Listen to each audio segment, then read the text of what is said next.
Electrochemistry से बचना बंद करो। इस चैप्टर में रैंडम न्यूमेरिकल्स नहीं आते, सिर्फ 5 पैटर्न्स आते हैं। अगर तुम इन 5 को मास्टर कर लो, इलेक्ट्रो लॉक्ड है। मैं तुम्हें फॉर्मूला नहीं सिखाऊंगा, मैं तुम्हें अटैक पैटर्न सिखाऊंगा। तो चलो शुरू करते हैं। पहला वाला जो डोमेन आता है नेंस्ट इक्वेशन, यहीं पर 80% ऑफ द गेम है। सीबीएसई क्या पूछता है, पहले हमको इस चीज़ पर ध्यान देना है। EMF at non standard condition, find unknown concentration, pH using hydrogen electrode, relation between E naught and K, compare EMF change with concentration, ये सब चीज़ें पूछता है। ये वाला हमारा कोर फॉर्मूला है, इसको याद रखना है वरना न्यूमेरिकल नहीं होंगे। तो अगर हम बात करें कुछ शॉर्टकट चीज़ों की, तो ये वाला लॉग के कुछ इंपॉर्टेंट वैल्यू है। और यहाँ पर दे रखा है क्यू का वैल्यू अगर लेस देन 1 होगा तो ई इंक्रीज होगा, क्यू का वैल्यू अगर ग्रेटर देन 1 होगा तो ई डिक्रीज होगा। So always balance reaction first to find n. Reaction को बैलेंस करना बहुत ज़्यादा इंपॉर्टेंट है। एग्जाम्पल की अगर बात करेंगे तो यहाँ पर जिंक कॉपर का सारा वैल्यू यहाँ पर गिवन है, ठीक है। बस हमको यहाँ पर ई नॉट ऑफ द सेल निकालना है, ये वाला हमारा निकल जाता है, क्यू का वैल्यू है। तो ये जो क्यू का वैल्यू है लेस देन 1 है तो ई इंक्रीज होगा। अभी बस जो फॉर्मूला है वहाँ पर हमको रिक्वायर्ड वैल्यू डालना है, फिर हमको ई का वैल्यू आखिर में मिल जाएगा। फिर डोमेन 2 फैराडे लॉ, यहाँ पर क्या पूछता है, mass deposited, time required, current required, compare to metal, ये सब पूछ लेता है। ये वाला कोर फॉर्मूला है। और यहाँ पर एफ का वैल्यू भी गिवन है, इसको भूलना मत, ये एमसीक्यू भी पूछ सकता है, ठीक है। तो अगर शॉर्टकट की बात करेंगे, कन्वर्ट टाइम फर्स्ट, और जो एफ का वैल्यू है वो नियरली, ये होता है for rough MCQ check. If n increase होगा, अगर हम एन यहाँ पर इंक्रीज हो रहा है तो मास यहाँ पर हमारा डिक्रीज हो जाएगा। ये कुछ शॉर्टकट चीज़ें हमको याद रखना है। फिर अगर हम यहाँ पर एग्जाम्पल की बात करें तो यहाँ पर सब चीज़ का वैल्यू दे रखा है। टाइम को हमको सेकेंड में कन्वर्ट करना है, एम एन हमारे पास है।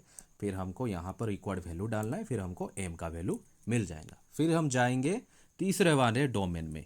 ये क्या होता है, ये एक तरह का ट्रायंगल जोन होता है ई नॉट के और डेल जी के बीच में। तो सीबीएसई पूछेगा क्या, कैलकुलेट इक्विलिब्रियम कांस्टेंट, जज spontaneity, calculate del G naught, compare feasibility, ये सब चीज़ें पूछेगा सीबीएसई। ये वाला कोर फॉर्मूला है, बार बार बोल रहा हूँ, इन फॉर्मूला को अच्छी तरह से याद रखना। कुछ शॉर्टकट पर जाएंगे, ई नॉट पॉजिटिव होगा तो स्पॉन्टेनियस होगा, अगर E naught nearly equal to 1 volt होगा तो के एक्सट्रीमली लार्ज होगा। If only spontaneity ask, don't calculate del G naught. अगर स्पॉन्टेनिटी सिर्फ पूछा होगा तो इसको कैलकुलेट करने की कोई भी ज़रूरत नहीं है।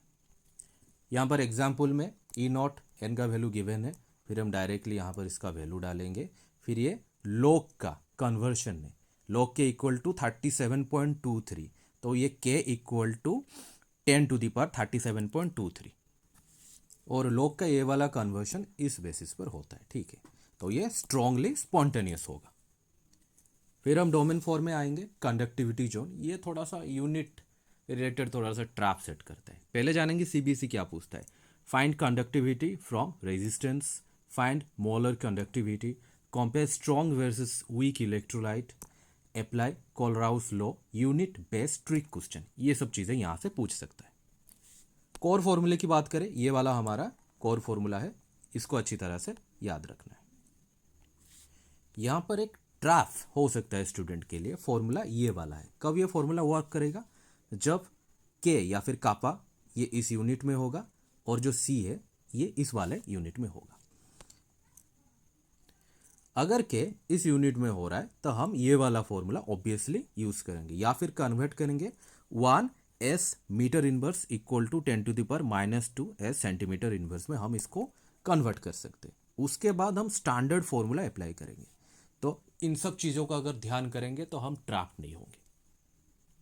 कुछ शॉर्टकट इंस्टिंक्ट की बात करेंगे, अगर सेल कांस्टेंट 1 होगा तो के इक्वल टू 1/r। इफ सी का वैल्यू 0.1 दिया होगा तो इसको पहले 0.1 से डिवाइड करना है, फिर 10 से मल्टीप्लाई करना है।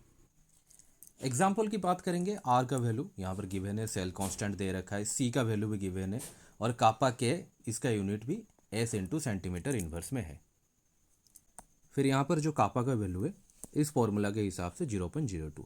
फिर हम जब फाइनल फॉर्मूला में इस वैल्यू को हम डालेंगे, ये वाला फॉर्मूला है, जब हम डालेंगे तब हमको फाइनली लैम्बडा एम का वैल्यू ये वाला मिल जाएगा, क्योंकि यहाँ पर कापा जो है इस यूनिट में है, ठीक है, इस यूनिट में है, इसीलिए ये पॉसिबल हो रहा है।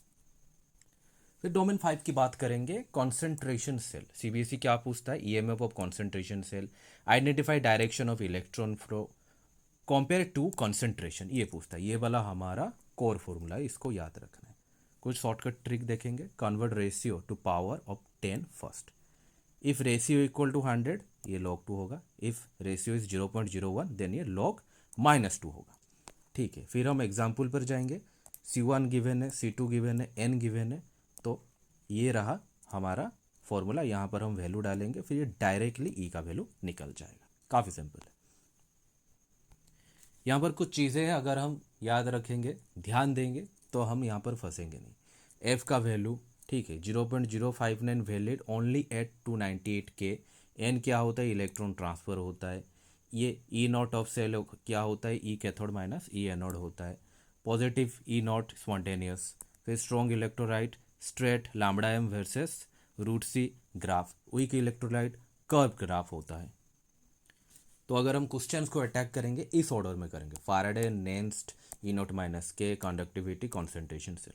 कभी भी स्टार्ट मत करना जिन क्वेश्चन में हेवी लॉग्स होते हैं, ठीक है, उन सब चीज़ों में हेवी कैलकुलेशन वाले से बिल्कुल भी स्टार्ट मत करना। तो एक फाइनल ट्रूथ है, जो इलेक्ट्रोकेमिस्ट्री है, यहाँ पर 25-30 फॉर्मूला नहीं है, यहाँ पर 5 पैटर्न है। रिकॉग्नाइज करो पैटर्न को, अप्लाई फॉर्मूला करो, फिर मार्क सिक्योर करो और फायर एंड फॉरगेट।